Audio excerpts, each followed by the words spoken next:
Sveiki, esu Arnoldas Kazilionis, licencijuotas profesionalaus investavimo konsultantas ir investuotojas į nekilnojamą turtą. Siunčiu linkėjimus iš Sidnėjaus. Kasdien, bendraujant su jumis, girdžiu, kad jūs norite turėti svajonių namus arba savo, arba investicijai ne Lietuvoje, bet ten, kur šilta. Mūsų šeimos investavimo istorija į nekilnojamą turtą ne Lietuvoje prasidėjo nuo Tenerifės. Kai pirmą kartą atvykome į Tenerifę, įsimylėjom šitą salą dėl nuostabaus grožio, dėl šilto klimato, Atlanto vandenyno, Teidės ugnikalnio ir daug kitų nuostabių dalykų. Ir pradėjom svajoti, medituoti, kad labai norim turėti būstą Tenerifėje, savo, investicijai ir tą įgyvendinom.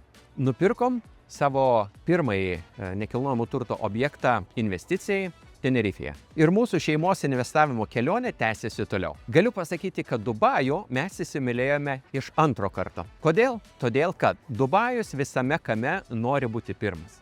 Giliausias baseinas, didžiausias pastatas, geriausia infrastruktūra ir taip toliau. Ir tai rodo nuolat augantį ekonomiką bei gyventojų skaičius. Ir Dubajus yra vienas iš pasaulio ateities miestų. Tai ar verta investuoti į Dubajų? Tikrai taip. Balio saloje kol kas mes dar nebuvome. Tačiau atrodo, lyg žinotume viską.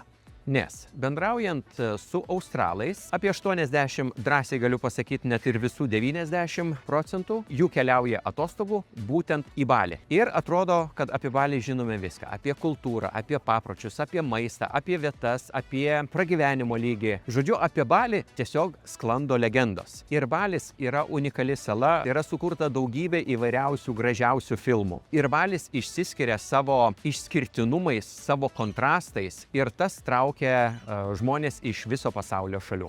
Ir su mūsų pagalba į Balio nekilnojamo turto rinką investavo mūsų draugai, artimieji ir klientai. Ir jeigu tu svajoji apie investicijas į Balio salą, tikrai verta tai padaryti. Kodėl vis daugiau ir daugiau žmonių atranda Dubajaus nekilnojamo turto rinką? Todėl, kad nėra metinio turto mokesčio, nėra pajamų mokesčio ir būtent šie momentai padidina grynąją grąžą. Nuomos pajamingumas nuo kainos dažniausiai svyruoja tarp 6–12% priklausomai nuo vietos bei projekto. Kalbant apie gyventojų skaičių, tai gyventojų skaičius šiuo metu Dubajuje yra apie 3,5 milijono ir iki 2030 metų planuojama, kad jų bus apie 5 milijonus. Ir būtent tai kelia ilgalaikę paklausą būstui. Pastaraisiais metais nekilnojamo turto kainos kyla vidutiniškai po 10–20%, o kai kuriuose projektuose net iki 30%, ypač augančiose rajonuose tokiuose kaip Dubai Hill, JVC ar Dubai Creek. Investuotojai, kurie perka nekilnojamą turtą virš 480 tūkstančių eurų, gali gauti auksinę vizą 10 metų, kuri suteikia teisę gyventi,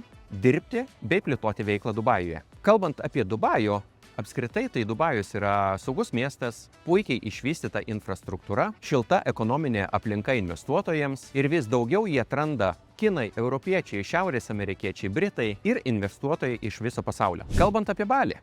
Kodėl vis daugiau ir daugiau žmonių atranda Balio nekilnojamo turto rinką? Ogi todėl, kad nėra metinio turto mokesčio, o pajamų mokestis nuo nuomos gali būti tik 10%. Ir šie momentai padidina grynąją grąžą. Kalbant apie nuomos pajamingumas, nuo kainos jis dažniausiai svyruoja tarp 8–14% priklausomai nuo vietos ir turto tipo. Gyventojų skaičius šiuo metu Balioje yra apie 4,5 milijono, tačiau dėl augančių turizmo ir ilgalaikio nuomos populiarumo čia nuolat gyvena vis daugiau užsieniečių. Pastaraisiais metais nekilnojamo turto kainos kyla vidutiniškai po 5–15%, ypač populiariausiuose regionuose tokiuose kaip Kangų, Uluvato, kur nuomos paklausa auga sparčiausiai. Investuotojai, kurie perka nekilnojamą turtą per kompanijas ar per partnerystės, gali naudotis mokesčių lengvatomis ir lankstesnių valdymų, o kai kuriais atvejais ir gauti ilgalaikę verslo vizą. Kalbant apie Balį, yra saugi sala, puikiai išvystyta turizmo infrastruktūra, šiltas klimatas ištisus metus, žemos pragyvenimo išlaidos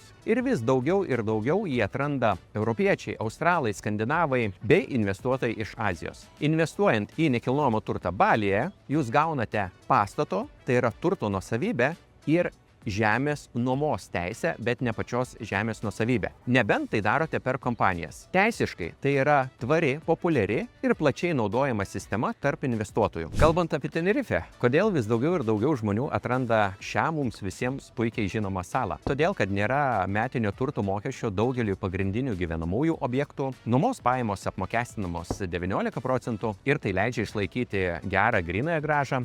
Kalbant apie nuomos pajamingumas, tai kainos dažniausiai svyruoja tarp 5–9% priklausomai nuo vietos, sezoniškumo ir ar tai trumpalaikė ar ilgalaikė nuoma. Gyventojų skaičius Tenerifėje šiuo metu yra apie 1 milijoną, bet sala kasmet sulaukia daugiau nei 6 milijonų turistų ir tai kuria stabilų poreikį trumpalaikiai nuomai ir investiciniam būstui. Pastaraisiais metais nekilnojamo turto kainos kyla vidutiniškai po 5–10%, o paklausiausiose vietose kaip Costa Adeje, Los Cristianos ar El Duc net ir daugiau, ypač dėl ribotos pasiūlos ir aukštos paklausos. Investuotojų, kurie perka nekilnojamą turtą trumpalaikiai nuomai, gali pasinaudoti Vivienda Vacacional licenciją, kuris suteikia teisę legaliai nuomoti turistams per platformas tokias kaip Airbnb ar Booking. Kalbant apie Tenerifę, tai Tenerifė saugi sala, europietiška teisinė sistema, gerai išvystyta infrastruktūra, šiltas klimatas ištisus metus ir vis daugiau ir daugiau ją atranda vokiečiai, skandinavai, britai, ispanai